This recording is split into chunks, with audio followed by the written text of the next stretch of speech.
udah ngelantur kemana. Saya beri contoh. Sampean kalau sekarang masih miskin, berbahagialah. Karena miskin itu mudah jadi orang dermawan. Kalau orang sudah kaya itu ribet. Coba misalnya sampean jadi santri saya, tak contohkan. Biasanya santri kalau sama kiainya akan loyal. Kamu miskin punya ayam 2, tak minta 1 boleh enggak? Boleh, padahal itu 50%. Ya. Terus punya uang 100.000, tak minta 50.000 kira-kira boleh enggak? Boleh, padahal itu 50%. Tapi kalau kamu kaya, punya uang 1 miliar, tak minta 500 juta, boleh enggak kira-kira? Padahal itu berapa? 50%. Gampang mana dermanya orang kaya sama orang miskin? Untuk mengamal 50, itu mahasiswa yang masih miskin-miskin, uangnya hanya 100.000, neraktir temannya habis nggak masalah. Padahal itu berarti 100%. Uangnya 50.000 diminta temannya dikasihkan semua. Padahal itu aset satu-satunya. Nah, salaba itu cara berpikir gitu sehingga Allah tersinggung. Saya beri contoh ya, salaba itu singkat cerita kan kalau habis jamaah salam langsung lari pulang. Terus ditanya sama Nabi, kenapa kamu kesusu pulang? Istri saya di rumah masih belum pakai baju karena gantian sama saya. Saking miskinnya tuh baju itu gantian. Sama nggak usah bayangkan lalu di rumah telanjang kayak apa, berarti kamu porno. Kamu porno berarti tidak boleh. Pokoknya ceritanya seperti itu, tidak usah lari, gantian pakai. Singkat cerita, ya Rasulullah, buat saya ini didoakan kaya. Sampai 3 kali Nabi bilang bisa saja miskin itu lebih baik bagi kamu. Lama-lama sampai memaksa Nabi, akhirnya Nabi berdoa. Beliau kaya. Dan salabah agak salah, dia nggak minta paket kaya barokah, tapi mintanya kaya saja, diturutin kaya. Pertama punya kambing di pegunungan ya, kalau di Arab itu kan kambing diletakkan di Jabalen, Mabinal Jabalen, di antara 2 lembah itu 40 sampai 80 sampai 4.000. Singkat cerita ketika 40 Nabi sudah memerintahkan sahabat diminta zakat. Berarti kalau 40 itu 1, kalau 80 kira-kira 2. Ya sudah gitu. Sebetulnya ketika 40 talong 1 terkurangi 1 zakat itu kan ringan karena masih 39. Ya kayak tadi kamu punya uang 1 juta, jangan 1 juta, 500.000 sudah agak berat kamu. Nah gini saja, tak beri contoh betapa mudahnya dermawan bagi orang miskin. 1 juta itu kan zakatnya berapa? 25.000 ya. Rubul usyur kalau dalam bahasa Arab berapa? Kalau bahasa kampus kan berapa? 2%, 2,5 ya, 2,5. Itu bahasa keliru sebetulnya. Sama ikut saya saja. Saya itu berkali-kali saya pernah garap matematika, cepet-cepetan mbak pakar matematika itu mesti cepet saya. Karena saya ini agak bedui. Orang bedui itu cara berpikir itu lebih gampang. Jadi kalau orang Arab, tak ajarin matematika Arab ya. Itu nggak ada porogapit. Jadi begini cara berpikir orang Arab itu berpikir bertahap. Ya kalau 2,5 itu kalau orang Arab bilang rubul usyur apa? Rubul usyur, 1/4 dari 10. Jadi kalau orang Arab berpikir bertahap. Jadi misalnya 1 juta, 1/10-nya berapa? 100.000. Terus 1/4-nya berapa? 25.000. Jadi disebut rubul usyur, 1/4 dari 1/10. Jadi 1 miliar, cari 1/10-nya dulu, 100 juta. Terus 1/4-nya. Sehingga nggak usah porogapit terus. Jadi orang Arab kalau bilang 1/10 sama 1/20 itu tidak bisa. Karena nanti tidak porogapit. Orang Arab bilang al-usyur atau nisful usyur. Misalnya zakatnya apa itu zuru, berarti 100, 1/10-nya berapa? 10. Terus orang Arab kalau misalnya pertanian kamu biayai zakatnya 1/20. Orang Arab bilang bukan 1/20, nisful usyur. Berarti berapa? 100, usyurnya 10. Separuhnya 1/10 berarti 5. Lah 5 ini bahasa kamu apa? 1/20. Ya, bahasa orang kampus 5 kan 1/20. Kalau 10 1/10. Kalau orang Arab bilang apa? Usyur atau nisful. Kan gampang gitu. Ya saya ulang lagi ya. Berarti kalau 1/10-nya 1 juta, usyurnya berapa? 100. Nisful usyur 50. Ya, gampang mana matematika Arab sama matematika ini sama? Daripada sampean nggih paragraf itu pusing dah lihat itu. Ya sudah gitu aja, pokoknya diusurkan semua. Orang Arab kalau bilang itu diusurkan semua, berarti 1 juta. Misalnya zakat mal kan 2,5, berarti 1 juta. Usur dulu, berarti 100.000. Nah zakatnya itu rubul usur, 1/4 dari 1/10. Ya di 1/10 dulu, berarti 100. Habis itu rubul usur, 1/4 dari 1/10, berarti ya, jadi gampang saja, 1 juta tulis saja langsung 100.000 usur, terus 1/4-nya jual.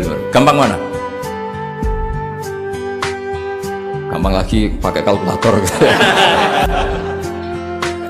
Nah sekarang begini, kira-kira kalau kamu punya uang 1 juta diminta zakat 25.000, enteng nggak? Enteng. Biasa kan kita punya uang 1 juta naktir teman sampai habis 100.000, 200, enteng. Tapi kalau sudah 10 juta 10 juta berarti rubul usurnya berapa? 250. Kalau 1 miliar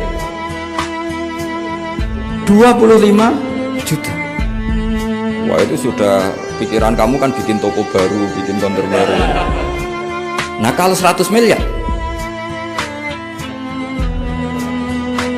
berapa?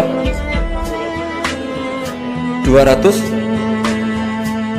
Nah sak labah ini ketika dimintai zakat ketika 40 enggak, masih kambing 40 enggak mau, 80 enggak mau, sampai hampir 4.000. Kalau 4.000 misalnya digawe rata-rata 51 aja, digawe bulat ya, berapa sebenarnya? Per 1.000 kan 20 ya kan? Per 1.000 kambing kalau dipakai 50 saja, per 1.000 kambing berapa? 20 kan? 20. Kalau 4.000 80. Kira-kira itu misalnya dipakai 50. Apalagi itu 40 lebih banyak lagi. Akhirnya ngomentari sahabat yang disuruh Nabi ngambil zakat. Wah ini tidak zakat, pemerasan. Karena jumlahnya sudah signifikan. Maka kalau kamu ingin dermawan sekarang itu bisa dermawan 50%. Dia punya 2 ayam kurus lagi.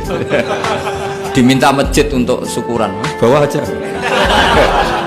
Punya kambing kurus 2. Nah, kamu hanya itu, ada panitia masjid minta sumbangan, kasih aja 1, sudah ngamal 50%.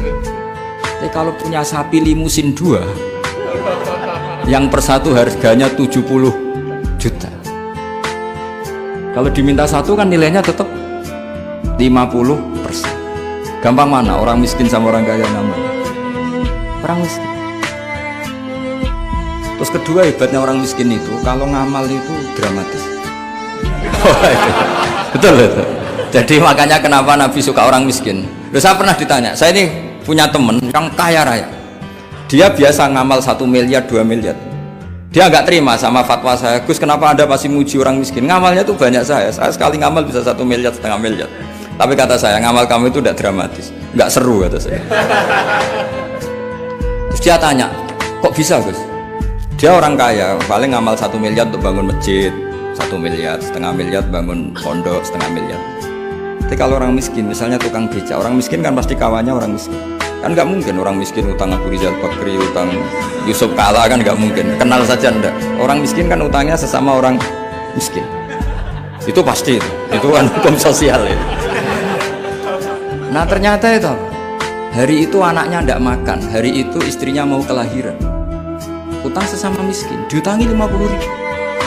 Tapi uang ini dramatis, kalau hari itu nggak makan mati. Artinya apa? Ada orang ngamal 1 miliar untuk bangunan, kadang aksesoris, yang satu ngutangi 50.000 tapi taruhannya nyawa. Nah sekarang menyelamatkan nyawa sama bangunan, keren mana? Maka berbahagialah orang miskin, karena komunitas mereka ini utang piutang urusan apa? Nyawa. Jadi ini lebih dramatis ya, lebih dramatis, lebih keren. Makanya utang piutang orang miskin itu paling diabadikan Quran karena lebih keren, lebih keren. Karena nyawa apa? Loh, saya ini kan termasuk kecil sudah kiai agak keren, sudah kiai agak mapan. Itu kalau orang-orang kaya nawarin saya paling Gus nggak ganti mobil, nggak ganti aksesoris mobil. Itu nggak keren.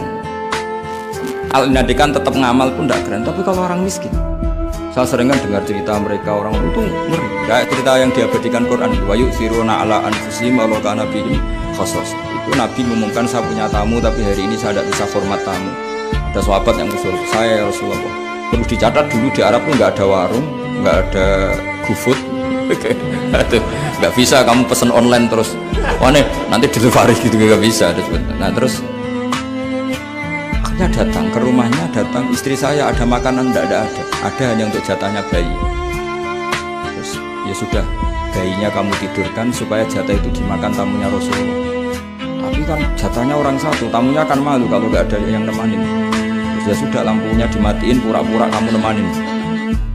Bos yang satu ya ada piring sama sendok, pura-pura nemanin, yang satu makan betul. Itu diabadikan Quran. Karena apa? Dramatis gitu. Sehingga pagi-pagi dia datang ke Nabi, kamu punya amal apa? Sehingga tadi malam ada ayat wa yu'thiruna ala anfusihim walau kana bihim khassas. Mereka mengalahkan kepentingan dirinya sendiri meskipun punya kepentingan sendiri demi tamu tadi. Terus cerita dia, kita tamu tadi malam ya Rasulullah, yang saya sanggup menghormat, sebenarnya saya tidak punya apa-apa, hanya jatah bayi. Itu aja dramatis, bayinya ditidurin dulu, tapi tidak disuntik ganja, tidak ditidurin. Ditidurin biasa nanti kan, ditidurin biasa. Terus suami saya pura-pura nemani, lampu dimatikan. Nah, mungkin tamunya saking laparnya gak penting mikir itu, yang penting makan aja. Jadi maka sebetulnya orang-orang miskin itu tidak usah iri, wah itu orang kaya bisa ngamal masjid 1 miliar 2 miliar. Tetap ngamalnya ini sesuatu yang tidak mendesak. Tapi sesama orang miskin, kalau temannya minta tolong itu mesti dramatis. Istri mau kelahiran, kematian, kelaparan, pokoknya yang diselamatkan itu seru semua. Artinya gini ya, kalau miskin ya nikmati saja, itu ada peluang untuk menyalip pahalanya orang-orang. Tapi yang kaya ya tetap kaya.